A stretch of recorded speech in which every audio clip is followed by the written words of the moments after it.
We're live. Hello! Hi, amazing people out there. Welcome to our talk, our peacock talk. Look at Sue's t-shirt. Look at her. Oh my God. Sue Cotter is in the house. I love it. Wow. Hello, love. How are you doing? I'm good. I'm good. I'm excited to be here. I always get excited when I'm jumping on a live with you. I Oh, get so excited. I can hear your giggle in my head. I'm like, oh my God, I'm so two excited. happy people. Two happy Yes, peacocks. yes, Awesome. yes. Hey, I just wanted to get your take on like how has being pragmatic changed your life? Like, quick question, but do you have like something you think of when I ask that question? How has being pragmatic changed your life? Wow. The first thing that pops for me is how I actually really, after the class, the last time I really got to acknowledge that I'm not wrong, um, which was like, it was actually something that I had thought that I had gotten over. But at this class, like, I really got to acknowledge me and the difference that I be. And then it was like, wow, Sue, how can you ever be wrong if you're different? Mic drop. Yeah. I love that. I say it again. Sue said, how can you ever be wrong when you're different? It's like that. Yeah. Brilliant. Yeah. Yep.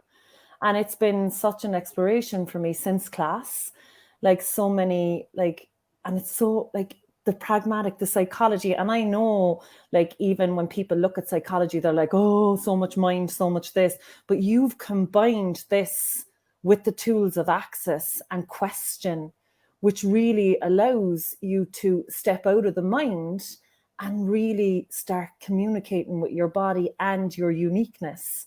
And Mhm. it's like, what could I choose here? And what if I was not wrong? That, like, just allowing you to be in the world just as who you are. Wow. Yeah, And there's so much you deliver beyond words when you say that.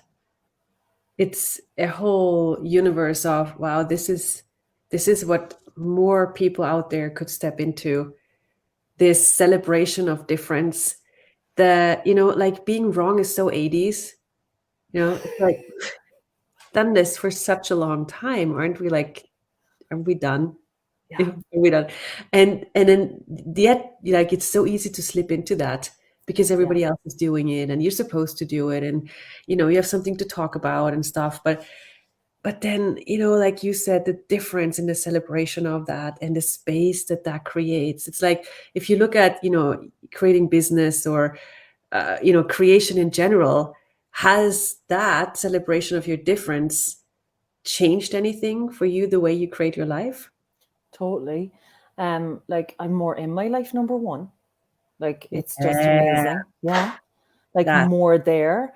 And like, I actually really got that something massively changed with my body. And it's like, just even having that embrace and that, like, hey, Sue, you actually have a body, and your body is like nobody else's body. You're different. And how about you actually navigate that instead of navigating trying to be the same as somebody else? Because that's hard work. That's cool. That is really cool because, like, what I notice that people do is they go, okay, I want to be the same, but at the same time, I want to be that special me. But they never really get to have that, like, if it's with their bodies or with the whole, like the way they create their lives or their relationships or whatever part of their lives. It's like, I don't want to be too different. I want to be the same, but then no, like, I want to do my thing, and it becomes this weird separation. I'm going to do my thing. I'm going to, or, somebody who gave up everything they are to their family and everything. And then they come to the point and say, but now I'm going to do my thing, which is a separation again. But what you just said again, so much beyond words, is, hey, you can have it all. You can have your body, be in communion with that and your whole life and your difference, and be in communion with whoever is around you and whatever is around you. Yeah. Wow. Yeah, totally.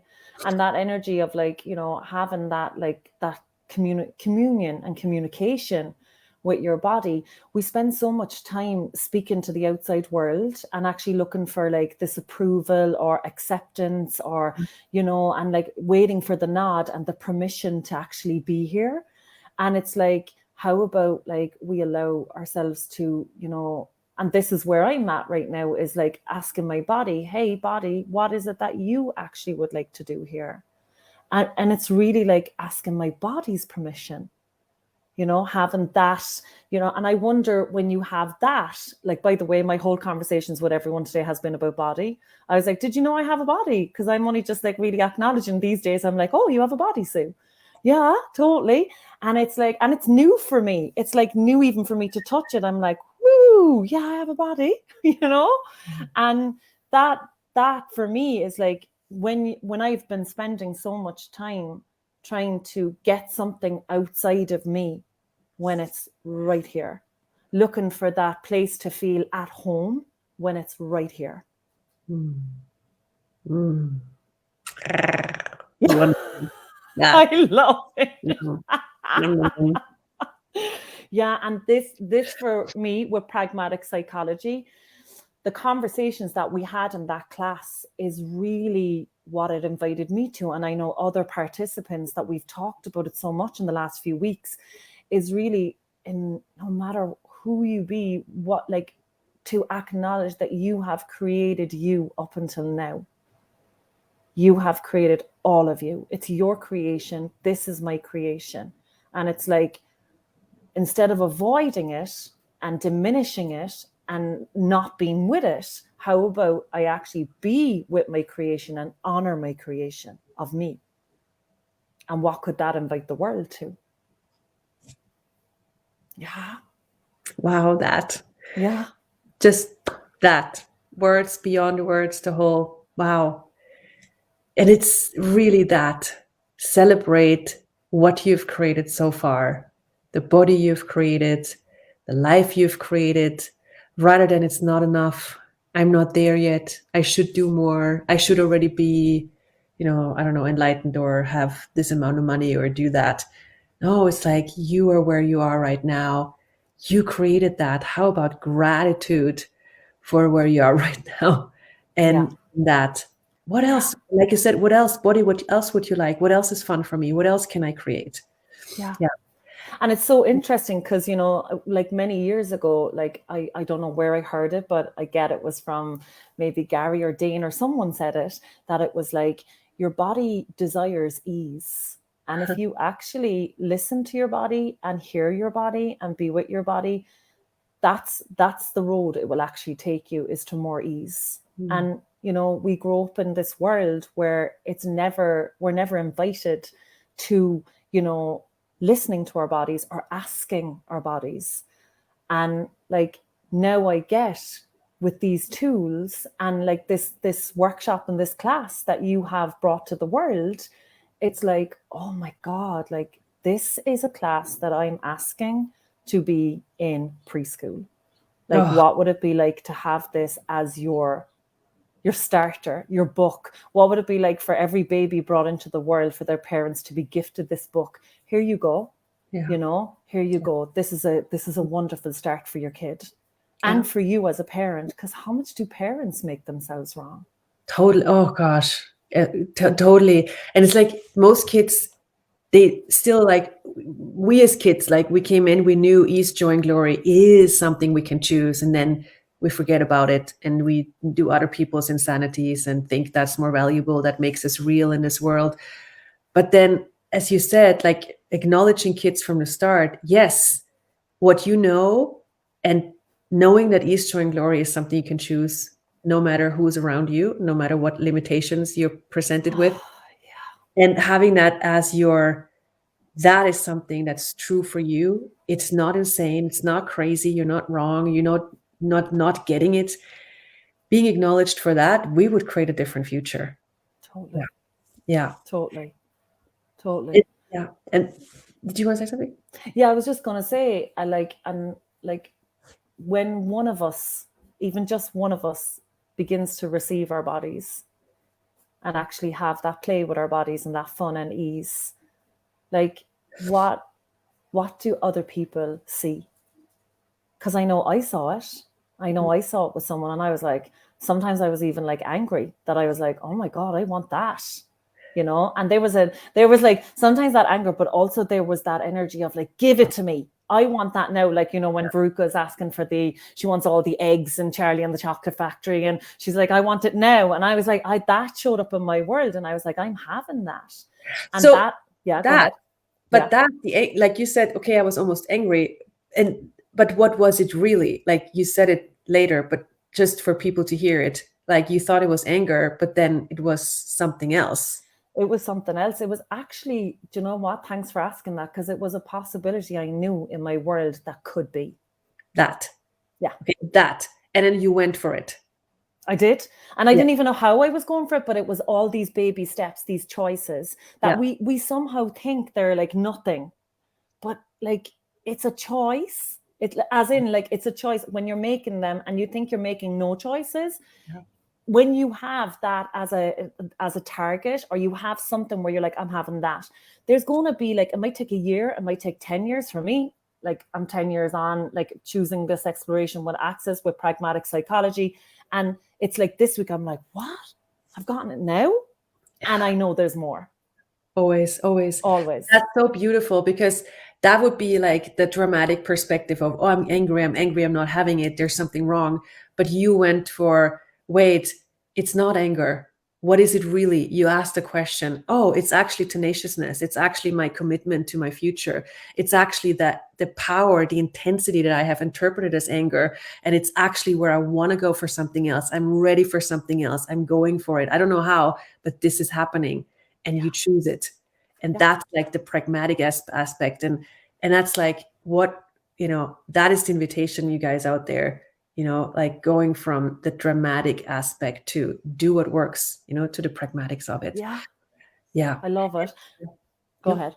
Okay, me. Okay, so, and it's so interesting how you say it, because like, even when we're making choices, and even if we don't know what we're choosing and we don't know what the outcome is going to be, that to me is the pragmatic of actually being present and also creating your future, where you're like, I don't know how this is going to show up, but I know I'm asking for this, and I'm choosing to go left, right, forward, back, whatever it is.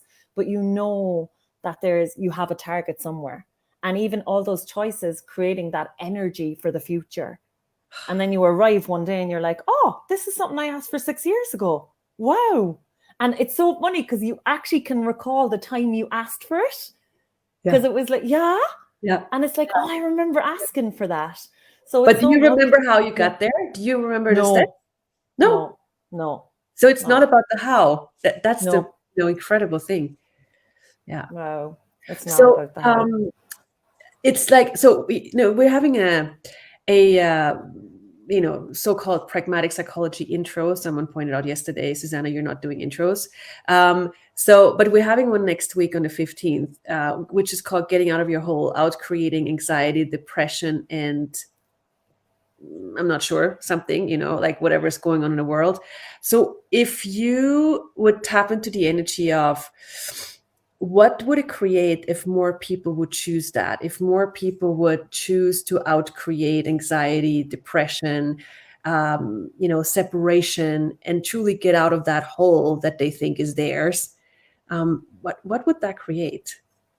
Well, I look at it like instantly, and I get like this ripple through the whole world of when you actually know that there is another possibility, and you're willing to go beyond that. You're actually willing to go for that possibility and go beyond what you have bought as real and true for so long, as anxiety, depression, whatever that is. And then you're like, hey, I see a ping here in my future. And it's like, you go for that.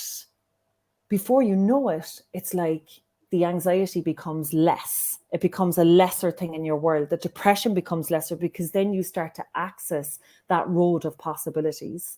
And that is, I'm going to say, it's electrifying. And there's an energy there where it's like, oh, I want to keep going on that. And as humans, like with bodies, we know when we hit something that is actually like that. We know when we hit it. And when we ask, because I see where people do this thing then as well, and I've done it for so long, I hit it and I go, oh, brilliant. But then it's like, now it's like, oh, I'd like more of that. And asking for more. Brilliant. Thank you so much. Yeah, thank you. It's wonderful. Yeah, it's just wonderful. And like, you know, even like some of the people that I've been chatting to that were at the class recently, and we talked about this getting out of your hole. And, you know, it's got so many different meanings all around the world, right? So many, but it's the funniest name for a class that I've ever come across. Yeah, but also it's that name where it's like, here, that, you know? But getting out of your hole or getting out of the hole or whatever that is. But what if the hole is not you? What if the hole is not real? What if it's just that like thing that's like created here? And what if that's the thing that has been that thing that has been stopping you from actually being like that miraculous that you truly be, just as you? That. Yeah. And it's so the time now. More of that. Yeah. Definitely. Ready to pop. Yeah, for sure. 100%. Yeah. So can you just talk a little bit about, like, can you just mention about the times? Yeah. Because I can't remember. That's not really what I'm good at. I have people who are people in my team who know this stuff, but let me just see. I can see it on my calendar. So it's March 15th. Yeah. At 8 p.m. Central European time, and we can post a link under. It's a so-called pragmatic psychology intro, but I'm not doing intros. I'm just calling it that. Yeah. It's more than an intro.